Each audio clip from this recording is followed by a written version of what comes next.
With the Fed so involved in our lives, we talk about not having price discovery with the 10-year and with bonds, and we're not really sure where anything would be in a normal world. Do your technical indicators, do you ever think that they're not maybe showing you normal signs based on the Fed being so active in the marketplace? Don't you think that could skew some of your indicators so that you're missing some underlying maybe weakness or strength? I don't know. I don't think it could skew the indicators. Obviously, everything boils down to price. But what it can do is influence that momentum. I think the S&P 500 relative to its 50-day moving average is a great case in point.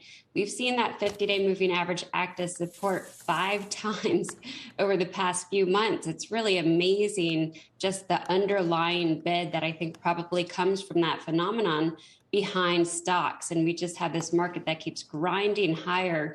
So thankfully, we have the momentum gauges and we can look for positive catalysts like breakouts to know when there's more upside. And of course, we have breakdowns too, although those are few and far between right now. The targets that we can get from the breakouts are still higher than current levels by the nature of about 2 to 3%. So that suggests we'll see a little upside follow through here before we get a pullback. So for those that are waiting to add exposure, it becomes a judgment call, right? If a pullback's coming from higher levels, do you wait for that or not? But I really think that exposure that folks want to have right now is to the growth complex. We did see a real reversal there in growth versus value. And that's where the breakouts are. It's not just technology, it's solar, it's biotech. So the growth of rally to me is here to stay.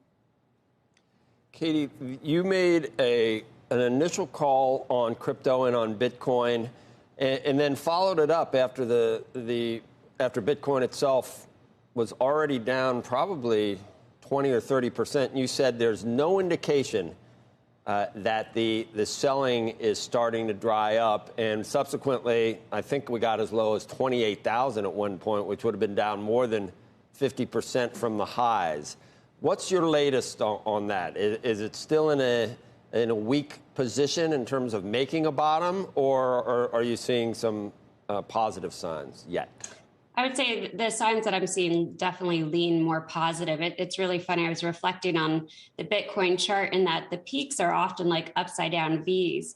But then when you get these bottoms, they tend to be a little bit more prolonged. So I do think that Bitcoin's in sort of a bottoming process. And I say that because there is support. So you cited that 28,000 level. There's a very important Fibonacci retracement level around 27,000. Buyers seem to be stepping in around 30,000.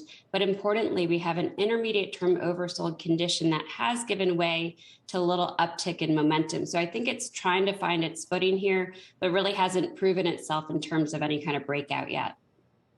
That's different for you. When did you decide that? Because you said it had more to go in terms of heading lower. So this is in the last couple of weeks? I would say last month or so, I got more constructive on it. Yeah, just as it found its footing, became oversold from not just a short-term perspective, but an intermediate-term perspective. And we're starting to see some signs of downside exhaustion. You're probably familiar with the DeMark indicators. We have some counter-trend signals from those, and they do suggest that we'll see an oversold bounce. And then we start to talk about maybe a return to the 50-day moving average, and that would be where people would get more confidence in getting back in. Shepard Smith here. Thanks for watching CNBC on YouTube.